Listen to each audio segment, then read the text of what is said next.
नमस्कार शेतकरी मित्रांनो, स्वागत आहे आमच्या शेतकरी मित्र 1994 यूट्यूब चॅनल। शेतकरी मित्रांनो, भारत कृषी प्रधान देश म्हणून ओळखला जातो, म्हणून शेतीला खूप महत्त्व आहे।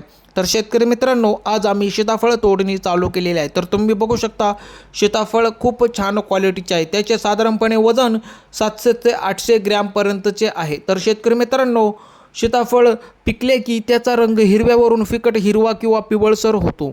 ते हलके दाबल्यावर थोडेसे मऊ लागते। फळ तोडण्यासाठी देठाच्या भागाला हलके फिरवा। शेतकरी मित्रांनो, असे केल्याने फळ देठापासून लगेच वेगळे होते। जबरदस्तीने फळ ओढू नका, कारण त्यामुळे झाडाला किंवा फळाला नुकसान होऊ शकते। तर शेतकरी मित्रांनो, तुम्ही बघू शकता, खूप छान क्वालिटीचे फळ लागलेले आहे। तर शेतकरी मित्रांनो, जास्त पिकलेली सीताफळ तोडल्यावर ते लगेच खराब होण्याची शक्यता असते। तसेच कडक असलेली फळे पिकलेली नसतात। तर शेतकरी मित्रांनो, तुम्ही बघू शकता, खूप छान क्वालिटीचे फळं आहे। तर शेतकरी मित्रांनो, सीताफळ काढण्यासाठी योग्य वेळ साधारणपणे ऑक्टोबर ते फेब्रुवारी या महिन्यादरम्यान असते, जेव्हा फळे पूर्णपणे पिकलेली आणि गोड झालेली असतात। शेतकरी मित्रांनो, व्हिडिओ कसा वाटला? व्हिडिओ आवडल्यास लाईक करा, शेअर करा, सबस्क्राईब करा। धन्यवाद।